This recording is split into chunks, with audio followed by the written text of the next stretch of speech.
Welcome to Mindfulness Unscripted. I'm Jon Orsini, and this is mindfulness that meets you where you are. We're finding as a brand, what we're really selling to people is like an hour to themselves. Mm. And like, how rare is that? It's like there's a lot of spaces that you and I frequent, which are, yoga studios or places where people go to be mindful, but that's not necessarily like for the masses, I'd say. It's like someone needs to kind of like be in that community. So this is really just for everyone. So I feel really excited about this. We haven't opened yet, but that's why we're here. I live in Reston, so just outside of DC. And yeah, that's coming up this year. So we're just putting all the pieces together to do that. So yeah, lots That's of words, but that's super exciting. Wait, so was that the main impetus for moving to Virginia? yeah. I didn't realize that. Like I was just excited for you. I thought like, oh, slightly warmer weather, it's certainly compared to New England and this and stuff. That's exciting. That's so cool. Yeah. Yeah. Nice. Good for you. That's amazing. Yeah. And what you just said too about taking the hour for ourselves, there's a couple things about that because one is I was actually just talking to someone about the idea of constantly trying to renegotiate how I use my time because I don't even, at this point in my life, I don't even have kids and I feel like I don't have time for anything. So I don't know how people with kids get anything done if I just have myself and I can't even seem to. And so, and I, this is a whole big thing, and we don't need to get to all of it in this moment, but I don't know how to manage time with so much digital stuff going on because it's relentless. And that's such an obvious thing to say.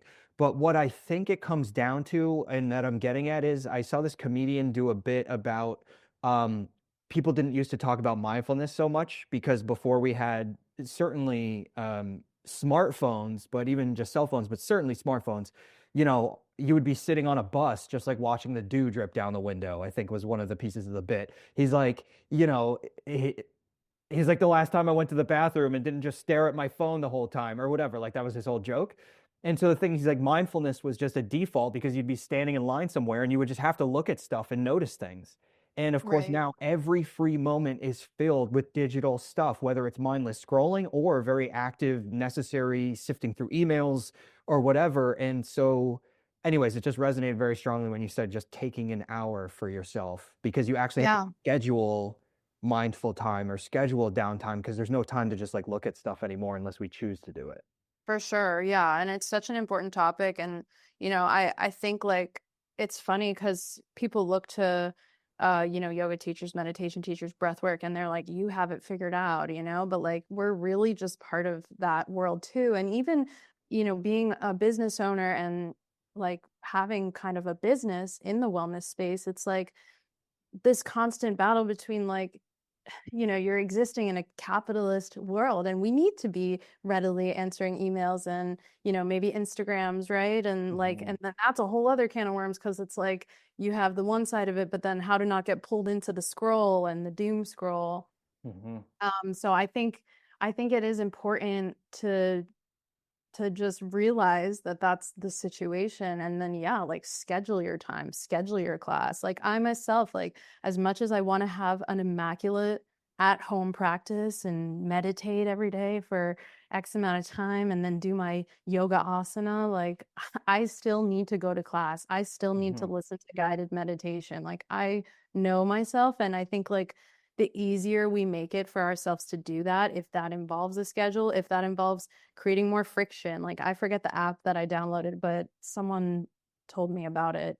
Every time I open Instagram, like um what's his name? The guy from I Think You Should Leave, he would pop up and be like, "You sure about that? You sure about that?" So just creating the friction because Yeah. it's like, of course, on autopilot, we're just gonna do the dopamine inducing thing, which is Mhm. open the apps and like Mhm. check the updates, even if it's like something that fills us with dread. Ultimately, it's like Mhm. that's how we're programmed. Yeah. So we really just need to like go backwards and like hack ourselves and set ourselves up for success. Mhm. Uh, and that's what I say, every time I teach a yoga class, like do yourself this favor and like put your phone away. Like Mhm. try not to look at your watch, you know? And I hate to be the person, especially if I'm in a newer studio or if I don't know a student that's like, put it away. But like, really, like, that's what's so special about doing yoga. It's like, you can put it away for an hour, 75 minutes or 45 minutes, like however long. It's just like, doesn't matter right now. Like, you chose this time, you carved it out. Hmm. Um, yeah. Beautifully said. That's a major takeaway even for me right now. And it's one of those things that's like, right. But that again, the downtime or the mental space to just even daydream for a few minutes here or there that we used to have before the smartphones. Um, For sure. Now I think maybe that's the takeaway. Now we have to schedule that time. We have to schedule it because it won't just happen ever unless our phone is broken. You know what I Yeah. mean? It's that we have to schedule that time. That's the difference. Because like you're saying too, that idea of willpower, it's like, okay, it's just like it's all well and good, but willpower is not going to help with things like this. It's like, it's Right. like any We kind of. exist in a society, so, let's Yeah. acknowledge. And I Yeah, think there's a lot, I mean, some people may have disagreements about this, but there's a lot of research around the concept that willpower is finite.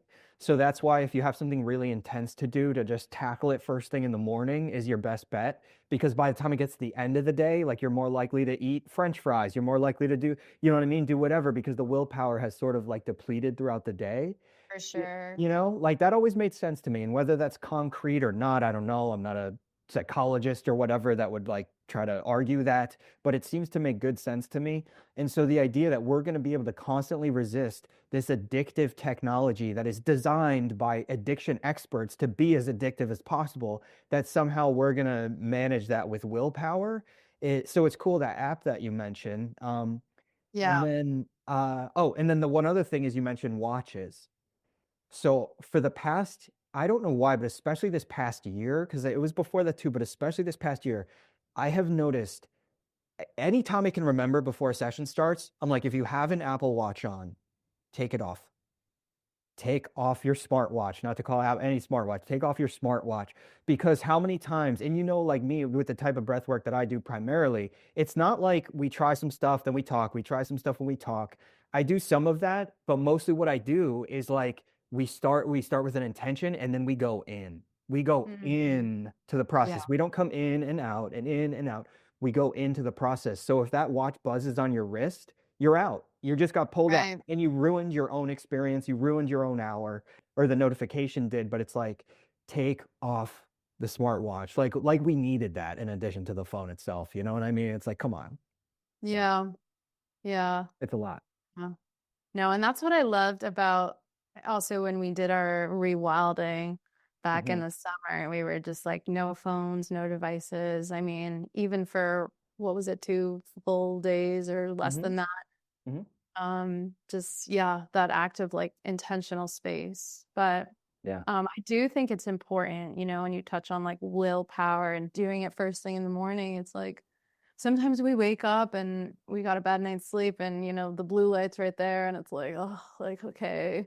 It's like have compassion. Like for Hmm. me, especially now working in a non 9 to 5, like I do sometimes struggle with doing things first thing and I do put Hmm. it off and I feel myself procrastinating. And I think the worst thing that we can do is like feel shitty about that. It's Hmm. like what you're just strengthening the inner critic, So it's Hmm. like we can't weaponize mindfulness against ourselves. It's like we know, right? We know our Hmm. body starts to tighten when we're, just stuck and um what makes it worse is like the negativity that comes with it. Like, Hmm. and I fall into that a lot. Like, I'm Yeah. really hard on myself and I'll be like, oh, like I'm such a piece of shit. I didn't meditate today or I didn't do this. And it's like, yeah, I notice that. And I notice that in my students and like they'll come to me after, I haven't seen them for a few weeks and they'll be like, I'm so sorry. And I'm like, no, like you're Mm. here. You Yeah. did the next right thing, which I think is like a recovery term, but like, Yep. yeah. Just move on, like, keep it in flow. So, Yeah. yeah. That phrase got me. It's funny you say that specifically because that phrase got me through. There was a particular time through my earlier 30s. where I was like going through this period of time, and that became my mantra for probably well over a year. Just do the next right thing. Yeah, Just it's do the so next right good. thing. It's incredible because it's again, it's one of those things that is so simple. It's like, yeah, yeah, okay, but when you implement it, it is Yeah, profound because, for sure.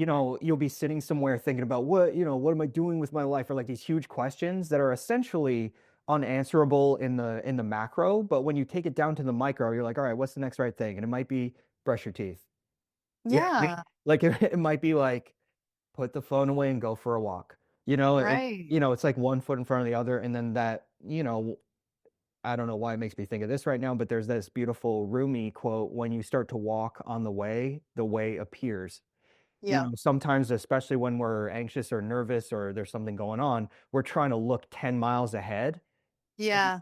it's just not possible. Like even if it's like it's not even possible, but we can see where the next step goes. It's like, so just do the next right thing. Just, that's all right. Right. Yeah, yeah. And that's like the whole journey. That's the whole Hmm. path, right? How can we just be present and just do the next right thing? Because, yeah, I mean, living in the future, it's like, who's to say? Yeah. No one could have ever predicted how their life would unfold. It's like you really just plant seeds and detach yourself from the fruit or whatever it is. Hmm. Yeah, you can plant the Yeah. seeds. You don't like force the tree to grow or like the fruit to grow. Yeah, yeah, no, that makes perfect sense. Yeah. Um, Yeah, so what's the other thing? Oh, the other thing was about judgment, right? That there's the thing itself, and then there's the judgment we put on it. That really resonated about what you said. So something I repeat that Swami Kripalu said that I love so much, and I first heard a version of it come from Krishnamurti, who's my probably maybe my favorite philosopher ever. Um, and then also Kripalu had his own version, but is essentially that the highest form of spiritual practice is self-observation without judgment. Mhm. And I Yeah. find that so profound. So you mentioned like the mornings where you wake up and you do just check the phone first thing, and maybe it goes a little sideways. Like we all know what that feeling is. Um, and so, but there's the thing itself, the awareness of the thing itself, and then there's the layer of judgment. And when I first heard that spiritual practice, the high spiritual practice, self-observation without judgment, I thought, oh, well, that's nice to be compassionate to yourself. That's nice, right? But knowing, I'm sure you relate with this, like if we're hard on ourselves, being compassionate to ourselves sometimes isn't quite enough. You know what I mean? Like I wish it was. It's like, oh, just be compassionate towards yourself. I'm like, yeah, but then the voice comes in. It's like, well, like shut up. I being compassionate. What's that going to help? Whatever. It does Right. help, but even at that, what I realized was judgment clouds our vision. Because Oh, for sure.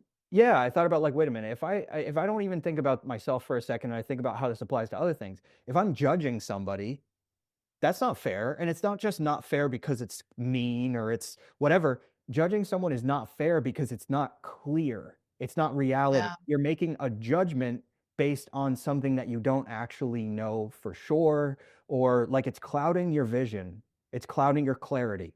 And I was Oh, like, yeah. oh, so if I judge myself, I'm not seeing myself clearly. So therefore, that's not helpful at all. And so that helped me stop judging myself around things, and I do it significantly less, like way, way less. It helped a lot. That's awesome. Yeah. Yeah. Yeah. I still struggle with it. I'll be honest. I think most people Mm. do. Hmm. Um, and I struggle with judging other people. And I think it's just like the nature of like being a human being. But, um, I've come to be pretty deep into Tibetan Buddhism, and they say that, when you're judging others, like it's just judging kind of a form of yourself in Hmm. a way.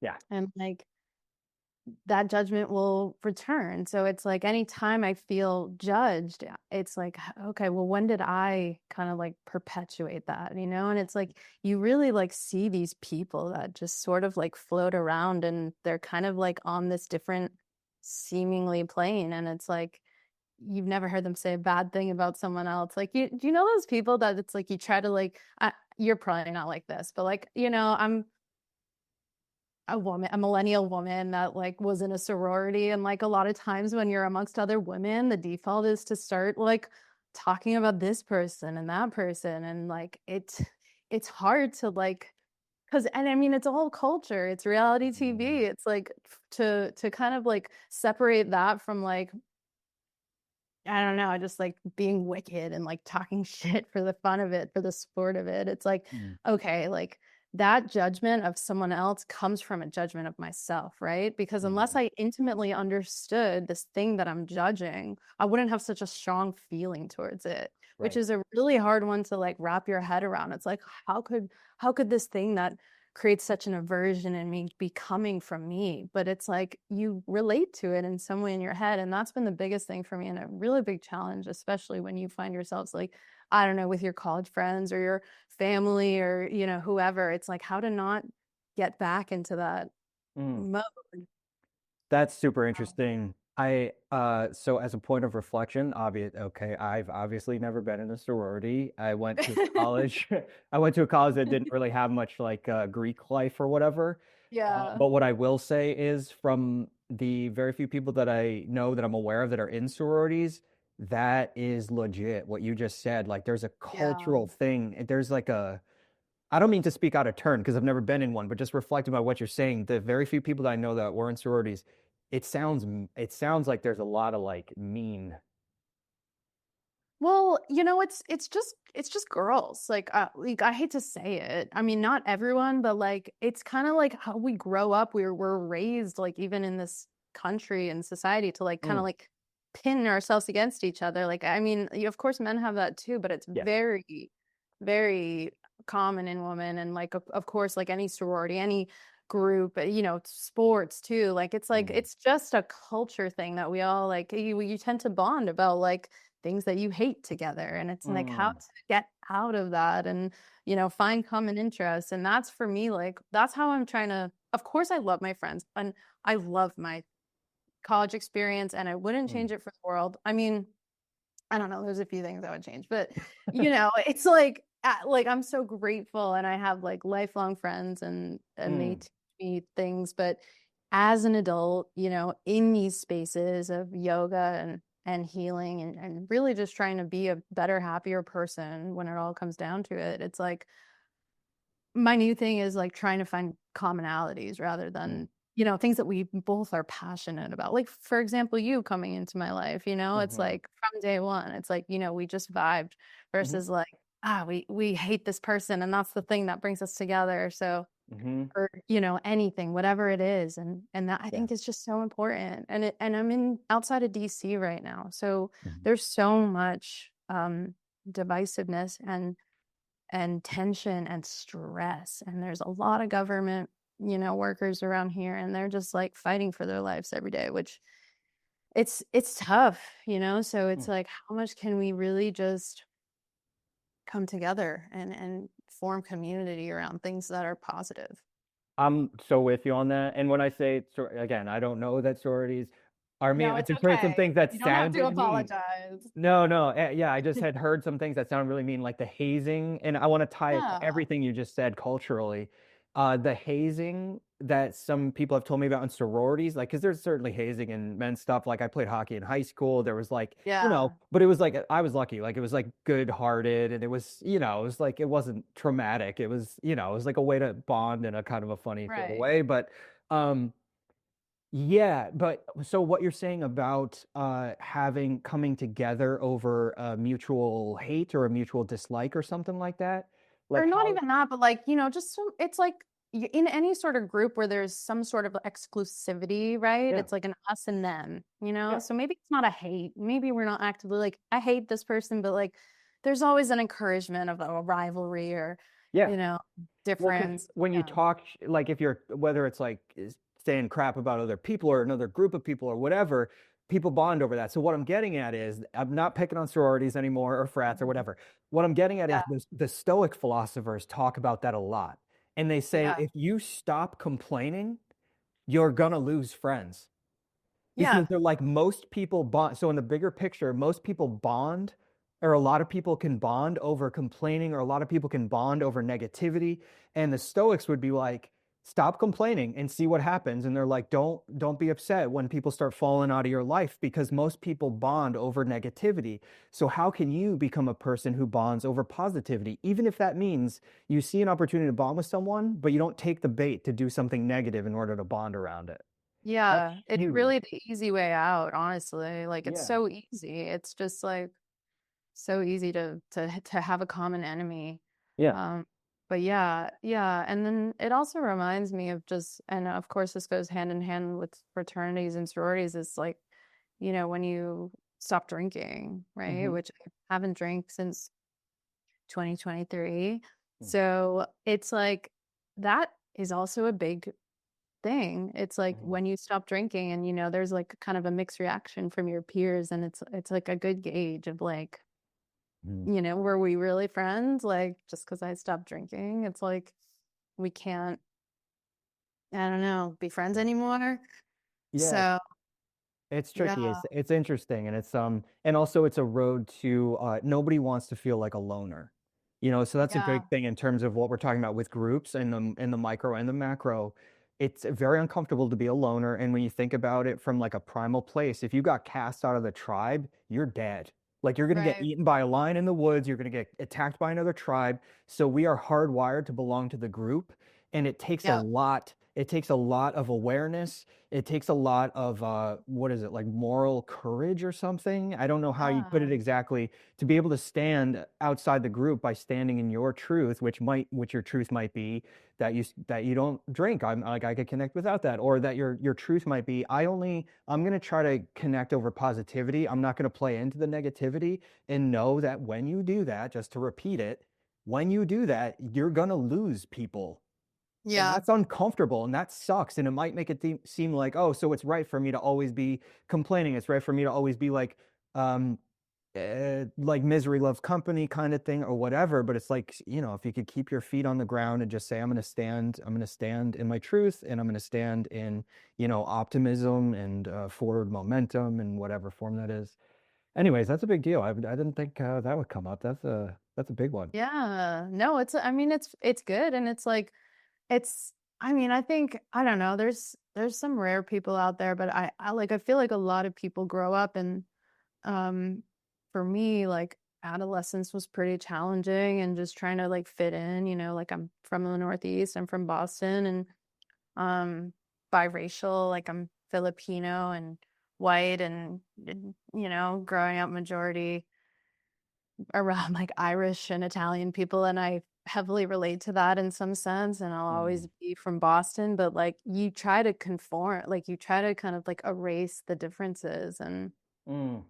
um yeah, like do and I'm sure that led me to where I am now, which is like there's something, and it's funny, like the astrology episode that you did, I Mm. kind of looked back, and I think my birthday and my year and specifically said that it's like the unconventional one. And I feel like I've always felt this like pull to something different, but there was such a desire in me as a child and growing up to like really conform and like kind of like fit in to New England and like suburban and whatever that life is. So it's like now in this part of my life I'm really lucky, but I feel like it's just like kind of like a relearning and like identifying differently. I don't know. Mhm. It's yeah, It like makes trying to yeah. Go ahead, try to what? I lost it, but yeah. No, I mean, it makes a lot of sense. And, generationally, it's different now. There's more emphasis on, what makes people different, trying to celebrate that, trying to support that. And so that's good because that's a bigger part of the cultural conversation. For sure. But yeah, certainly when we were growing up, it was getting better, but like, better than previous generations, but still a lot of pressure to conform. And then, like culture, like you're saying too, I also grew up in New England, and yeah, I mean, I'm sure Very closed off. Yeah, it's like it very it can be. It's interesting. I feel like we maybe talked about this a little bit, but it makes me think how when I did some of my different breathwork trainings, you get an influence from the West Coast. There's an influence now, Austin, Texas is a major wellness hub. And so you yeah. get these influences from culturally from even just different parts of the country. never mind different parts of the world, but even different parts of our country. And then when I was guiding, when I've been in or involved with groups, in especially somatic energy clearing breathwork groups or things like this, with West Coast people, with Austin, Texas, there's a lot of mix there with West Coast. And then coming back to the Northeast, the way that the groups respond to the work in the Northeast is so different. And so people in the Northeast Wow. can be very open, and we're broad stroking obviously, like, Yeah, but yeah. can be obviously very open minded and progressive in a lot of ways, for sure. But culturally, in terms of behavior, it was so interesting to notice the energy of the groups in the different parts of the country. And so, just as all to say, like, the first bit was I came back and I was like, oh, maybe I belong more out west. Yeah. um, but I was like, wait, no, the whole idea is to come back home. It's like the hero or the heroine's journey. Like, you start from a place, Yes.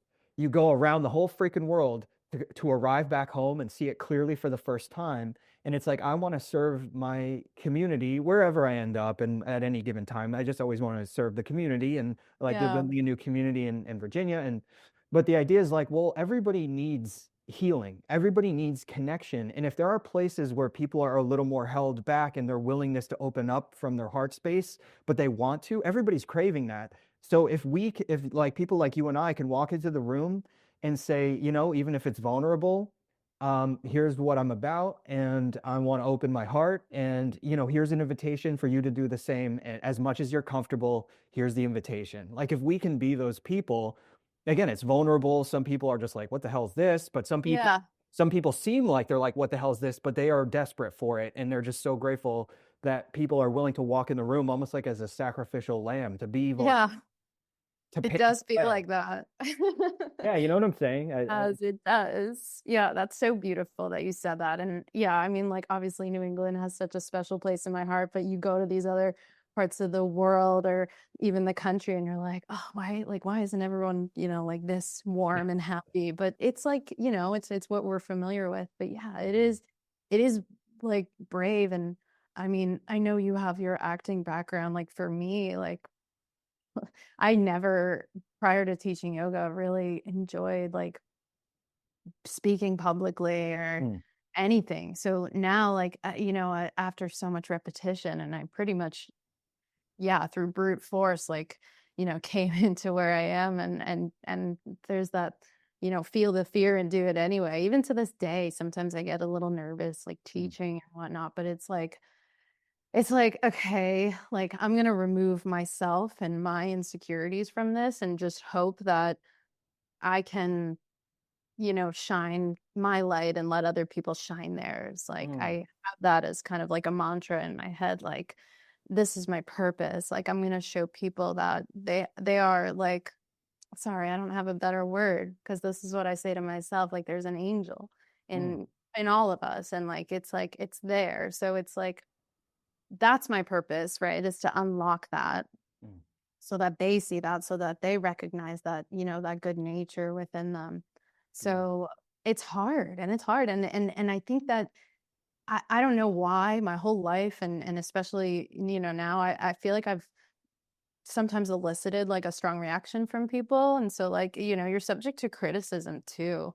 Like even if you have noble intentions, it's like mm, someone could come in and have the worst class of their life, and mm, it's just the way that you look, or it's the way that you said something, or they're triggered from something else. Like as I said, mm, everything is like a projection. So mm, like I don't know, we subject ourselves to it. So it's funny when you said sacrificial lamb, because sometimes I do feel like, I don't know, like people come to class to like have a bad time or to like to like criticize me, but it's like something I did, some deep breath that you took, like it unlocked that rage, and maybe that's what needed to happen.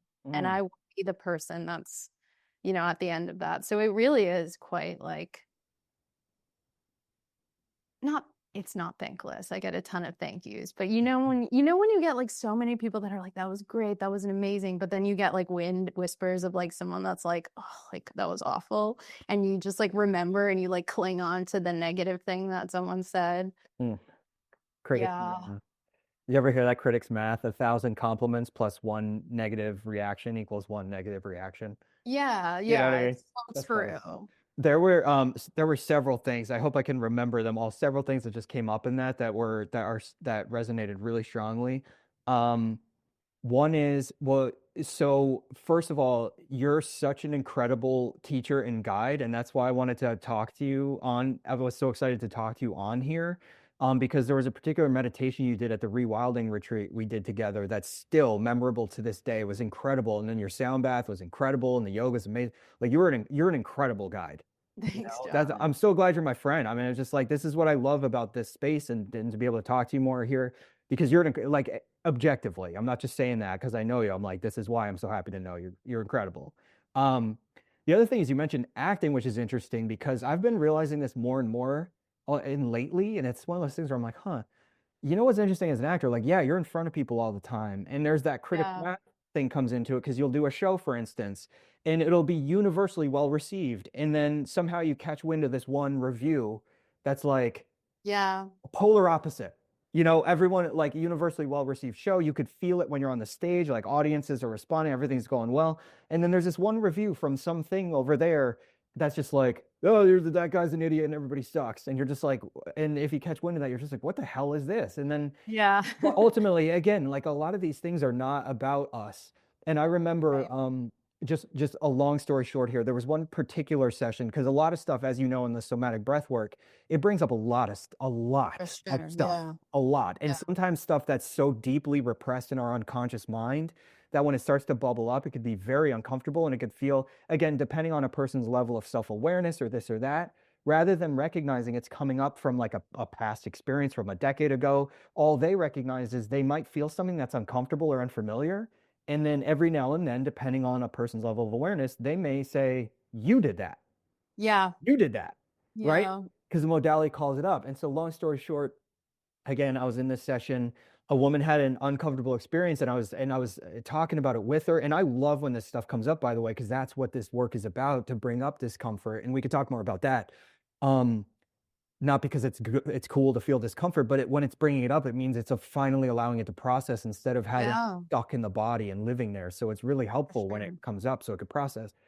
And so this woman was mentioning how uncomfortable she was, and she was like, I hated that process. She would like love me, like, but she hated the process, Yeah. thinking that something was wrong with her for hating the process. And I was just saying, like, no, that feeling that's coming up is very strong, obviously. And she was like, yeah. And then she Right. started to get emotional. And I was like, see, a lot of stuff is processing here. And then this other guy in the group raised his hand and he goes, you know, I had this incredible mentor. And he said, you know, he's like, one time I said to this mentor, he said, man, he's like, everything that you're bringing up right now is making me really uncomfortable. And he said the mentor started to laugh, like really laugh, and it started to piss him off. And he was like, what are you laughing at me for? He's like, no, I'm not laughing at you. But he's like, whoever told you that I was supposed to make you feel comfortable? Yeah. Yeah. Like that I was supposed to make Right. something easy for you. And not that you or I are making things not easy. We're just opening the avenue to healing. Yeah. And that requires processing stuff. And then so For things come up sure. for people and whatever. Sometimes projection is part of it. And anyways, but you are an exceptional guide to come back to that. But before I launch into that, anything you wanted to say regarding that last rant I just had there? Yeah, no, I mean, I totally feel you. And it's funny, like when I first started teaching yoga, I was like really drawn to like the power of vinyasa, physical, whatever. And I still practice like that and teach like that. But I really, especially as I came into, meditation and teaching meditation and sound, teaching yin yoga, which a lot of people, and I always ask, like, is this your first time? And if you're familiar with yin, it's Mhm, you really only hold like 5 to 6 poses for the full hour, however long the class is, and they're not comfortable poses. It's not restorative. It's like, a pigeon or something that's like a deep hip opener or a heart opener. And I always say, like the intention is not to feel good, right? It's to increase your tolerance for staying present and like breathing and relaxing, right? mhm, Because it's like you can't force yourself to stretch. That's just mhm, not how it works. mhm, You have to like relax into it. And then once you take that deep breath or, 10, then you realize that your body just releases. And yeah, so it's it's interesting, and I think, like, even the word healing and happiness even, it's like the definition is not just pleasure.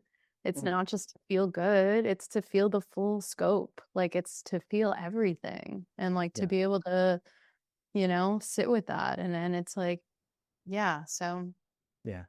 That's well yeah. said. Because ultimately we feel better because we feel fuller, we feel more alive in the experience. But yeah, if we're pushing away one thing to try to like cherry pick for pleasure, that's Right. actually a road to misery. You know? Yeah. I think about that sometimes because like too, you meet a variety of people in these wellness spaces, and some people are essentially trying to sell the equivalent of like a pharmaceutical pill Yeah. through the practice, and they may do really well trying to Right. selling that because people are like, yeah, I just want to take the equivalent of like a muscle relaxer or something like that. And that's Yeah. and that's good. That's part of the practice. That's part of it. But if you really want to take care of yourself, it's a full scope, it's a full spectrum. And I learned that in the breath work that I guide, because with me, when I started having panic attacks, I learned meditation and then calm breathing. So I started to calm my body down. And that felt really good until I realized, and I've said this many times before, until I realized that some days I still, like, even though I could sort of start to calm myself down, I still felt like I was an active volcano underneath and that this Yeah. lava just wanted to erupt. And no matter, it's like, yeah, I could calm myself on top of that, but there's still lava under there and it's got to move. And Yeah. as I became more deeply attuned through meditation and different styles of breathing, I became more and more aware of that lava and how real it was. And then I got into the somatic breath work and that allowed the lava to move. And then whenever I relaxed, I really relaxed. Like I Yeah. really felt good because I opened up the full spectrum of Right. that point, you know? Yeah, That's yeah, cool. yeah. Yeah, it's important to like let it express itself, right? Like I think Mhm. there's so much harm that we can do unintentionally by like pushing away, the bad thing, the anxiety, the fear, rather than just feeling it. Yeah. Like, it's like, yeah, that's your experience. Like it's a teacher, it's a guide. Let it Mhm. move through you and learn what you need to learn from it. Yep. So, yeah, and that's a big thing. And like it is so common and to like see people just like, oh, like I'm gonna do this breath work. I'm gonna do this sound bath. I'm gonna feel great and it's gonna be a great part of my day. And another thing I check off my list of things that I tried and I did and it was great. And it's like pause, like no, like take a step back, like it's not Advil, right? Like Mhm. it's not gonna make everything go away. Mhm. Um, yeah. Yeah, it is tough. It's tough to live in a world where people want like quick fix and there's Yeah. like but I think eventually, you know, like I know myself, I know I was like very much in that headspace. Like I lived in New York City. I worked in finance. Like I was like go go go. Like I started doing yoga cuz I wanted to be in shape and I was Mhm. like flexible and I was like, "Oh, I'll be great at this." Like and and I was, but then it's like it's not even about like the physical side of it. Like it Yeah. really isn't. It's like how do you get yoga? The whole thing about yoga and like this is the lineage that I study is that it's coming to this neutral place where you're not pushing away the things that you consider to be like displeasing, right? Like those unsavory emotions or just anything that you see as bad and not clinging to the good. It's like this place that you can act to from wisdom.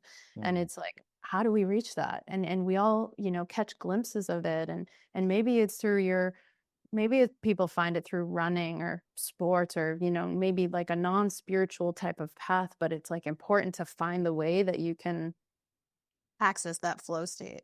Mhm. Yeah, that's beautifully said. Um, Yeah. one more thing I want to mention, I want to ask you about one of the meditations you guided because that I love so much.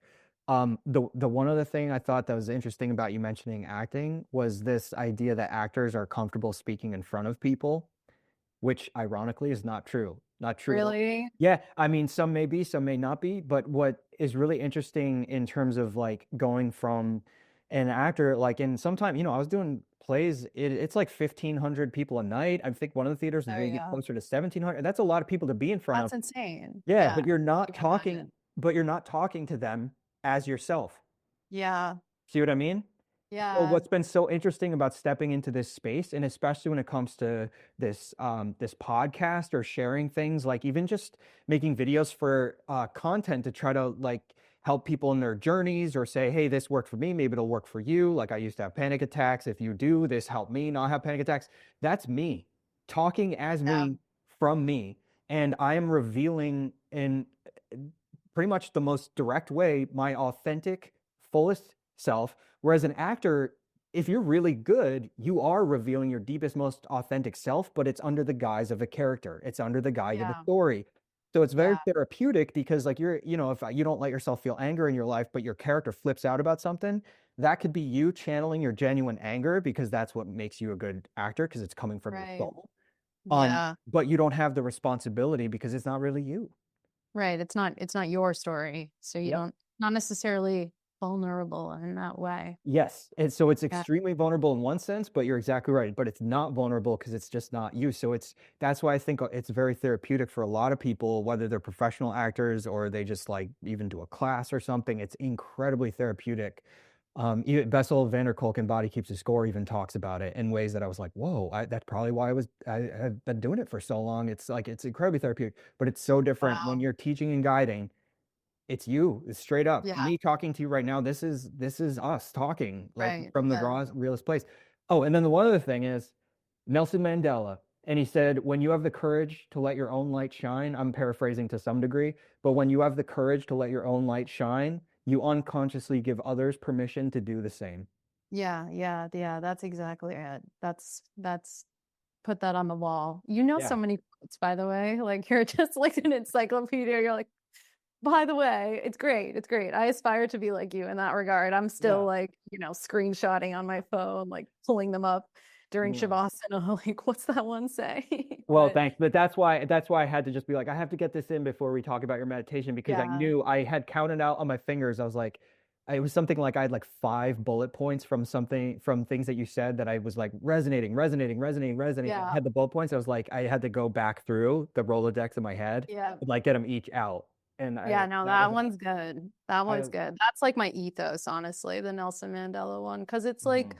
what else are you in this for? Like, Yeah. why else do you get into this? If it's for any reason, like ego, which I feel like is actually pretty common as like a yoga or, wellness it's like, I don't know, it's just and I know that some people get very far and are very successful, like doing it Mhm. from ego, but it's just like I can't imagine it's a good place to be internally. Like it's Mm. all about acting in service. Yeah. Like, you know. I That's beautifully said. I think we have that in common. You know what's funny is like you might think again, actors coming from ego, whatever. But when I started doing this work, I was actually at a point in my life. I don't know. I would love to hear if you have had felt this at different points. When I had got into this work and breath work in the yoga space, and I was actually at a point in my life where if I could have been like a furniture maker and just worked in quietly in a workshop and never had anyone, never had to be the person in front of people, that's the route I would have taken. I was like, I don't Yeah. want to be, I don't, because, when you're younger, you just think, oh, I'm going to do what I love and I'm going to put it out there and it's going to be great. And then you get older and you start to take some knocks, whether that's some crap, some people projecting their own crap onto you and then they hurt and that hurts, or just like, people just being negative and like a troll trying to lash out or whatever it is. And you just Sure. realize again, it's like that whole thing. If you want to avoid criticism, be nothing, say nothing, do nothing or whatever. Yeah. But sometimes it's more than criticism. Sometimes people are like really just mean and like a not, like more than just criticism. And like, anyway, so I was at a point in my life where I was like, I'm ready to go live a super quiet life, not share anything online, not share anything anywhere. And then, but this work came up and it's like, wow, actually, this is the flip side of this work is it only works if you are invested in community. That's the only way Yeah. it works is if you show up raw, full, authentic, trying to connect from your heart and you got to show up. to resonate with people in your authentic light and to give them the permission to do the same. So, Yeah, yeah, yeah. I definitely relate to that. I mean, I I still have like fantasies of just like living on a farm, but I'm like, that's not real, mm, you know? And I think, yeah, it's so important just to like I have this thing where I feel so lucky to be doing the work that I'm doing. And for a long time I was kind of like working in finance, as I said, and you know, after that, a series of like very intense culture, like tech startups. And I was like reading, you know, autobiography of a yogi like under my desk, like on the subway, and like mm, going, you know, to the little shops of crystals in the East Village, and like just like you know, like yearning for that life. And it like it felt like it was enough to kind of like just like study it and solitary. Like I didn't like tap into that community in New York when I lived there. I wish I had more. I was kind of just like on the periphery, like, you know, someone that would attend class. But um like yeah, it's like now that like I took my yoga teacher training and I'm like, oh, maybe I won't teach. And then it's just like, no, like this is it. So mm, now it's like whenever I learn something, I immediately share it. I'm like, the second something clicks for me, I'm going to share it with whoever. It doesn't even need to be in a formal teacher setting because like it's just so beautiful to be able to like give that away and not just kind of like hoard that for yourself. And I think that's why you and I and maybe would just like yeah, it's like you have to have some form of community. You have to share what you're learning. It's like as much as it sounds great to have that sort of solitary existence. I mean, even like monks and stuff, it's like they have their monasteries and they teach and they have community. It's like no one is an island and we're all connected. So mm-hmm. yeah. Beautiful. Yeah, beautifully said. Um, and so if you'd feel comfortable, the meditation, it was a future self. Yeah. So I don't know if you want to like if it's something that you share widely or something, you'd be like, well, come to my class and experience it for yourself. Because obviously it's like I don't want you to give like a bullet point version that's sort of like it's sort of like this, like because the full experience of it. And we also you guided that. It was in the morning, right? Was it we were but the point was we were laying in the grass under the trees. You know, you could hear like the breeze in the leaves, and you were guiding this gorgeous future self meditation, and it was just like I normally have trouble with imagery, which might sound weird, but like No, not at all. A lot of people struggle with visualization. Yeah. yeah, and what the more of course the more relaxed I'm in, and when I'm in certain states, images just come, right? Like Yeah. I don't know where they come from, if it's like another, whatever. But I need to like transition into that state. And the reason why, one of the many reasons why I found your meditation so impactful is I actually could see things, which I don't often, I always wish I could more. And like I work on that, but it's like there are certain things and certain people that can get me to a state where I really do see visions or see clarity or see things in the future that I could visualize and call in and stuff like that. And your meditation did that. So I just wanted to reflect that and ask you about it or anything you'd want to share about it. Yeah, yeah, yeah. Well, first of all, I need to credit Three Jewels and Hector Marcel, who taught me that meditation. Mm, So it's actually a Tibetan Buddhist meditation. And if I recall correctly, it was for like kings, like to like put them in like a leadership mindset, mm, which is so cool that we just have access to that. And that's what their spiritual teachers would teach them. So it's based on that and also what's called the preliminaries, which is a set of steps that anybody who meditates in this lineage of Tibetan Buddhism does before any meditation. mm. So it's like the warm up, it's the priming of the mind.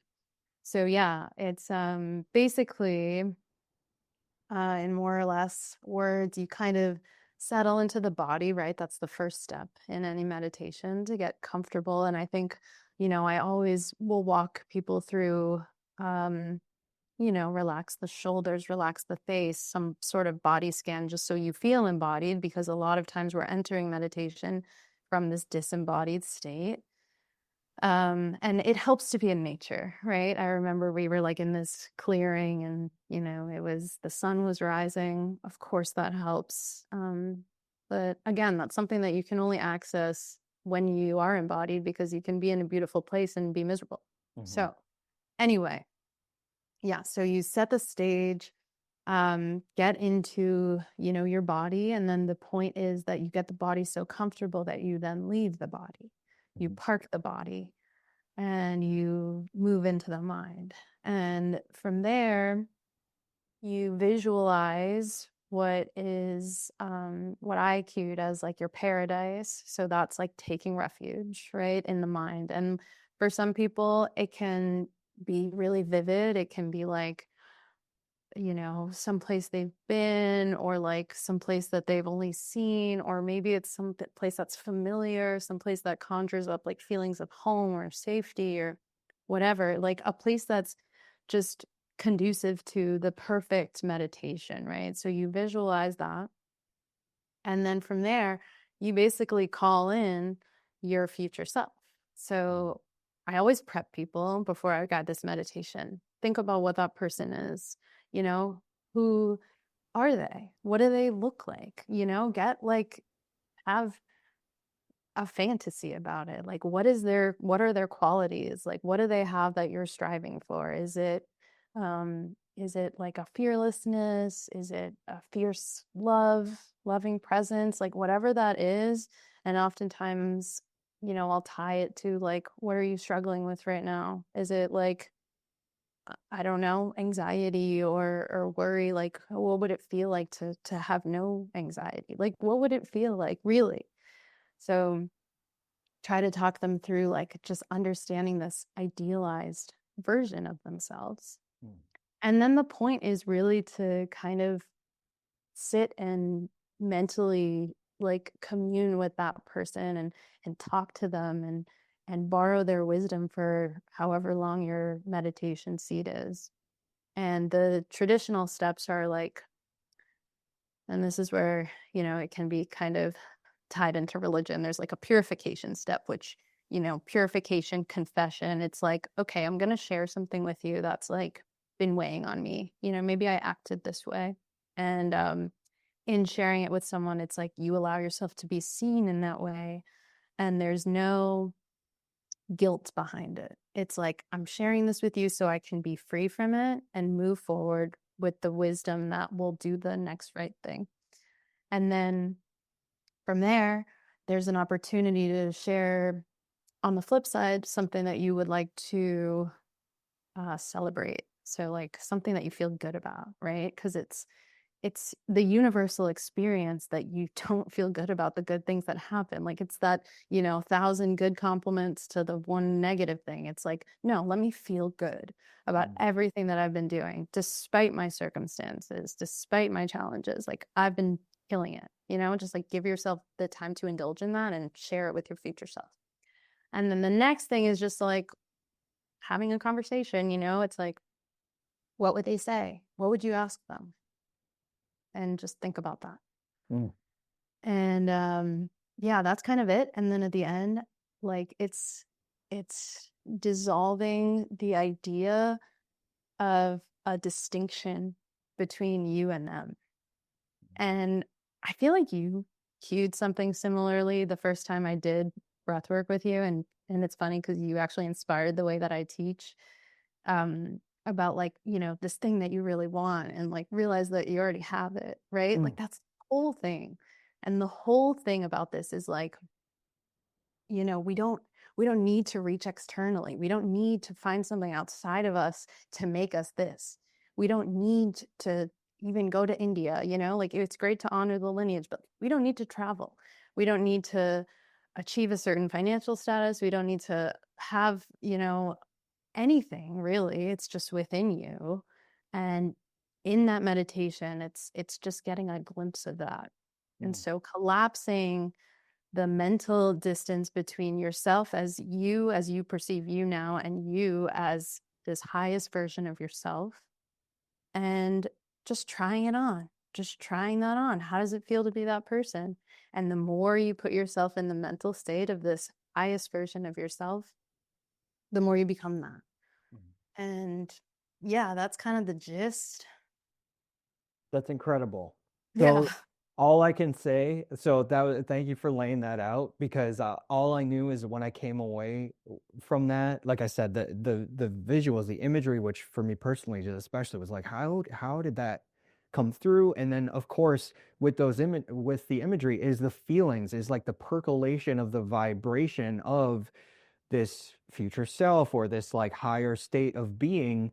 And um all to your point, and thank you for what you said too, and reflecting right back to you, is like the when you guided this, it helped generate in myself, between the imagery and the feeling, this higher vibration. And it's not even like it's like striving for a higher vibration, it's recognizing that that vibration is you. Yeah. That is your vibration. That's why it's within you right now. That's why it's happening, because it is you. So like that's, yeah, thank you again for saying that, because that's what I like to impart with the breath work too, is like you're calling up this higher life force that already lives within you. So like what's been getting in the way? What's been Right. stopping it? Because it's in Yeah. there. That's why it's happening, and that's why it's percolating right now, you know? Yeah. That's so Yeah. cool. That's big. Thank Yeah. you for sharing that. Of course. Yeah, yeah, yeah. Yeah, I love that one. And I think that's what I've found like time and time again, because it's so easy to fall into a trap of like, I need to go on this retreat, or I need to do this thing, or, whatever that is, fill in the blank for anybody, like the thing that you think you need Mm, to complete you or get to this next level or whatever. And it's like, no, like just get silent, just get still, just find it inside of you. Like mm. it's there. Yeah. Yeah. And I know that's the irony with like all this, in manifestation stuff and this and that, is like just creating space to feel it within you. And then ironically, that attracts things to you, which, you know what I mean? Like people can have different points of view about manifestation or different ways of approaching it. But there is no doubt that if you like say sit in breath work or meditation or something, and you're generating within yourself, recognizing the abundance of love you could feel within yourself, there is Yeah. no doubt that as soon as you come out of that meditation and you start to move through the world, every interaction you have is going to be more loving. Right. Almost guarantee, most like 90%. Right? Again, you can't account for everybody because some people are in such a stuck place of projection that doesn't, they're a brick wall. You know what I mean? But most Yeah. people, like if you're generating that much love within yourself, like what you're generating is going to get reflected back to you 9 times out of 10, you know? Yeah. And that's like, so if you want to call it manifestation or whatever it is, but that's up leveling, and it's very real, and it starts with you.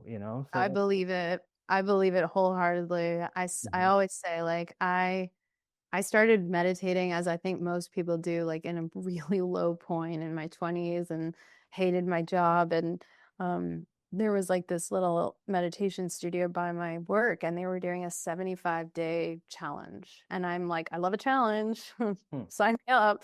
So I did it. I did the full 75 days, and like I even like got a knee surgery in between. So I was like hobbling on my crutches to the studio to like I was committed, and like I had never really done anything like that. And my life like transformed like after starting my meditation practice. I mean, like shortly after, like, went to Brazil and like just felt so much freedom. I did the like carnival in Rio and Sao Paulo, and then like came back to New York like jobless, like not a clue. But like I started, dating my now husband, and like that was just such a beautiful thing to come into my life. And he and I connected on like meditation, and he had just been to India and like was doing that whole thing. And it's like, it's like none of that would have happened if I hadn't meditated, if I had just like, and like just all these beautiful things. They just started coming into my life. And like, I know that so much good has come from just like slowing the F down. You mm, know what I mean? It's like nothing good can come of just like going at full speed. I mean, I know some people exist like that, and power to them, but like seriously, it's like if you don't just take a step back and do the work, it's like nothing's gonna change. I don't yeah. know. Mm. Yeah. The way that think of it is that the soul whispers, the ego screams. Yeah. So if you're constantly listening to the ego, of course you're going 110 miles an hour, and that's a way to live. It's a way to live. And it's Yeah. not, as you know, it's not that whether it's right or wrong or good or bad, but it's like, you could hear the whispers only when you allow yourself to slow down, Right, right. you And know? then who's guiding you, you know? It's like, Hmm. oh, I guess I'll, get married and Hmm. buy a house, or it's like what society's going to tell you what you want next Hmm. versus you, and then suddenly it's 20, 30 years later and you're miserable, and it's just like your whole life can be decided by someone else, Mm. really. That's actually, I'm glad you said that. That was another thing I had made a mental note of before from earlier in the conversation, was the idea of the difference between who we actually are and cultural conditioning. Yeah, They're talking about that's groups, like real. whatever that group may be. Like when we're conforming to a group, of course, there's a degree of comfort in that. But if we're really slowing down and listening to ourselves, it's parsing out. Um, and there's so many different ways to do this. Some people it's plant medicine, some people it's breath work, yoga, meditation. So you know what I mean? And they all just kind of dovetail in a certain way. But to me, I see one of the main bullet points of all of this stuff is to say, what is me? What Yeah, and what is cultural conditioning that I think is me, but it's actually just like a cloak I'm wearing that's actually not real, you know? right. And the Yeah, only way to know that is to listen to the whispers, to get quiet enough to listen to the whispers. And then, and there's that big question, who am I? And that's like that I don't know what that is, but I do know that if you can listen to the whispers, you are more you. And right. it might be a moving thing, like a living, breathing thing Yeah. that's constantly in motion. But when you can hear the whispers, you can live in that authentically. You can live in that light. Right. And I think it's good to like let it change and evolve over Hmm. time. It's like I I could have never imagined the life I'm living now. I really couldn't have. I mean, to an extent, and I do believe in manifestation. I Hmm. actually a few years ago when I was very lost was recommended this book called like Design Thinking, that like it kind of like tells you like write out your life plan, write out your work plan, and I was like, this is bullshit, and eerily looked back at it, a month or a few months ago, and I was like, this is my life. So Mm, I do believe in manifestation, but God, same. what was I saying? Sidetrack. I That have was in ADD. there. Wait, was the book called Designing Your Life by any chance? Something like that, yeah. Because Design your life. there's a book called, yeah, it was by a professor or two professors from Stanford, if this was the same Yeah, book. that's it, I think. No And they like way. worked at Apple. Yeah, yeah. Yeah, yeah, no way. That's hilarious because just long story short, bullet point, when I was in Los Angeles in 2021, I was on a 3-day solo camping trail running excursion with myself, and I had brought that book with me, and there was a mind mapping exercise. That's exactly it. Yeah, yeah, yeah. And Yeah. I start in long story short, that mind mapping exercise, there were a few different like checkpoints that got me to pack up my car from Los Angeles and go to Kripalu, the yoga retreat in Yeah, yeah. Massachusetts. There were a few different reasons, a few different checkpoints or whatever, but one of the main ones that illustrated and helped me visualize that was the mind mapping exercise in that book where I was like drawing, like writing the words, circling them, and then branching out, branching out, branching out, and all signs pointed to the breathwork meditation yoga stuff. And then, with a few different things that all wove together. Again, longer Yeah. stories for other days. That's why I showed up at Kripalu, and it like takes us all to so that's so funny that you mentioned that book. That's That was a solid book. crazy. Okay. And I didn't even like, truth be told, I didn't even like finish the book. I like did that part and then I was like, whatever. Yeah, yeah. But it works. And Hmm. I think that's like all we need is just like to be and like it's not like I did it, it's not like I like studied it every day and was like, Hmm. yes. I did it one time, I forgot about it. I'm a big journaler. I always write stuff out, and sometimes it has meaning, sometimes it's me just free flow. But Hmm. that was like, I remember I did it on the Amtrak, because like I sometimes like do my best thinking on the train, and I Hmm. was like reading the book, doing the thing, and yeah, it's so eerily similar to my life right now. Yeah. But I remember what I was saying, which is just like being open to evolving, like what that me is, right? Like Hmm. what is me? What is my identity, right? And like it's interesting. I went to the Philippines like earlier this year, end of last year, and I'm Filipino and I had never been. And it just like kind of unlocked something for me, which is like Filipino people are just so joyful and like unserious as a culture. Like they just laugh and they just are happy and their life centers around like food and family and like yeah, it's universal. I don't know if you like know any Filipino people or have Filipino friends, but like, it's like pretty like apparent. And I was there and I was just like, damn, like this is like a huge part of me. And I had never actually been. Like growing up, I'd never been. Um, but now it's like I feel this new like element of myself, which is coming from, some sort of like ancestral like feeling that you can only connect to when you're like in a place that like your DNA came from. Yeah. And so it's like interesting, right? And it's like now that's like part of my tapestry and I'm trying to like still like metabolize all of the things I learned from like being in the Philippines and like doing that sort of like homecoming journey.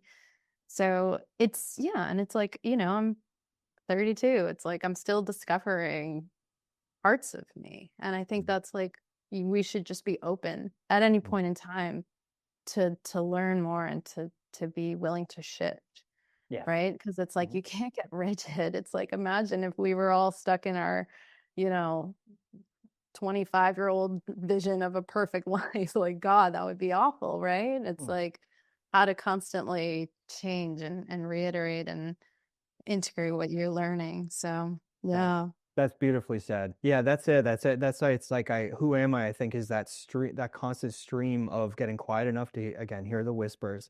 And because that involves like the growth and the evolution and all that stuff. It would only be the ego, and we're speaking obviously in these like broad strokes. It would only be the ego that would like hold on to an identity. Yeah. It'd be like, this is what I am, right? And would Right. hold on, would grip for dear life. It's like you were talking about before about different feelings and stuff, like trying to like latch on to certain feelings and then push away other ones. It's like Yeah. moving in the flow of it. Just being quiet enough to hear those whispers is like what keeps us in our fullest aliveness and our fullest life force. Yeah. Yeah, yeah. And And it's just connection. like moving into that more fluid space. It's like, let there be possibility for this, Mhm. Like, it's just like if you deny parts of yourself or parts of yourself that want to emerge, then all of a sudden your body, yourself becomes like unsafe and unfamiliar. And it's like, Mm. ooh, what's happening to me? I don't feel good. And it's like, of course, you're denying a part of yourself, Like, how do you just like let everything come to the surface and love it equally? hmm Beautiful. I'm gonna say one more thing, and I'm gonna ask you one more question. Uh, Okay. the cool thing too about you mentioned that designing your life book, it's just really funny that we both know them. We both it both was so foundationally. I mean, Yeah. I am not sponsored by these guys, neither are you. It just happened I to come like, up. That's hilarious. yeah, it's so Um, crazy. one of the things I love about that too is that book is not about manifestation in like what some people might consider the woo-woo sense or whatever. These guys were like computer engineers that were like, wait a minute, like if all these kids are in college, we should teach a very pragmatic course about how to figure out what the hell you're supposed to do with your life. So Yeah. I don't even know that they mention anything about the word dharma, which would be like the yogic No. word for life path or purpose or whatever. Like they don't mention any of that. It's Right. very pragmatic and practical. And yet what it does is it reveals more possibilities, right? I think that's Yeah. what it is. It's like when we can expand our vision, because so I don't know if you want to say like everything is possible at all times, or like, I mean, that's a pretty big statement, but maybe like way more than we think is right in front of us. So much Yeah. more than we think. So again, when we generate love within ourselves, all of a sudden we see way more love in front of us and we interact with way more love in front of us. Same deal. Yeah.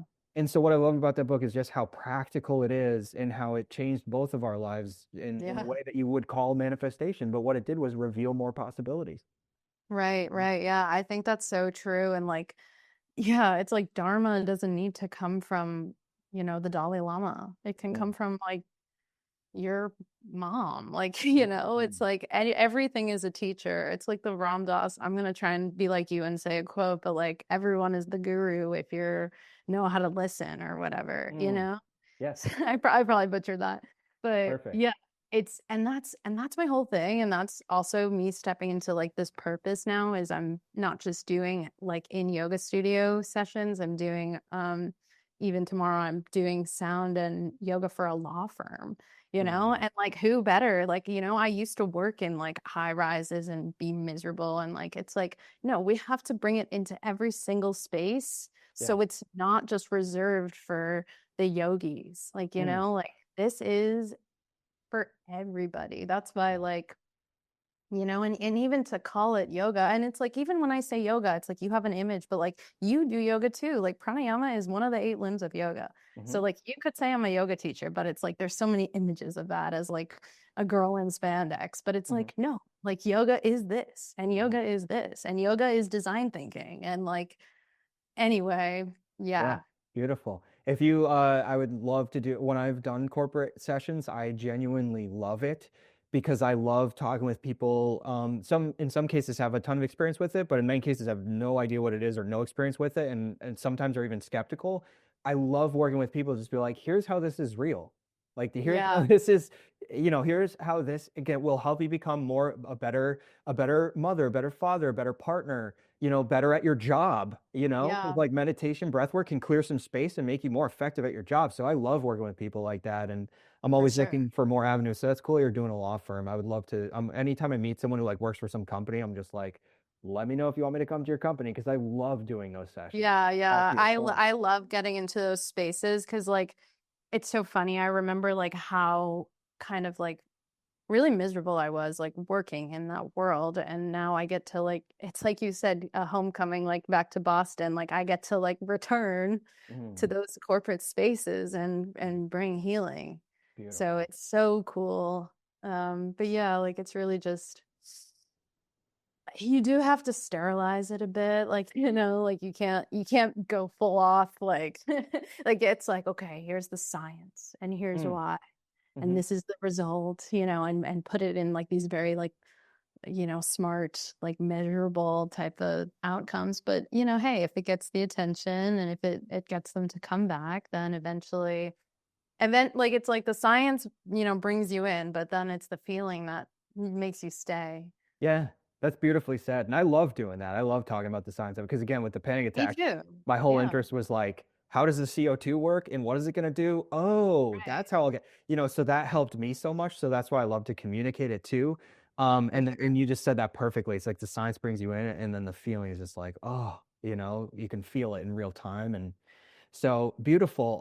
And then, yeah, so my last thing is I would love to ask you, um, first of all, I got to get down. I had a few places in DC have asked me over the past couple of years in particular to come down and do stuff. So now that you're there too, Awesome. Yeah. we'll team up. We should team up for some stuff in DC. I'll reach back out to these Yeah. places because I owe them some emails because I'm like, I don't Yeah, know if yeah, I'll be yeah. back down there. We need you. We need you down here, especially Okay. right now. Oh, thanks. Yeah, yeah. So with all that in mind, what is the best way to be in contact with you? Because I know, you've got things, of course, like in person there in the DC area, but also you've got your new space opening up and you've got stuff online as well. So what are the best way to get in touch with you and connect and all that? Yeah, I mean, as much as I like to avoid it, I would say probably the Instagram is up. If you're just looking for kind of one-off stuff, I've been recently opening up my virtual studio of sound. I got a microphone, so I figured out how to make sound work over the internet. Um, yeah, sound and yoga offerings. So yeah, just Instagram, I'd say, really is the best way to reach out to me.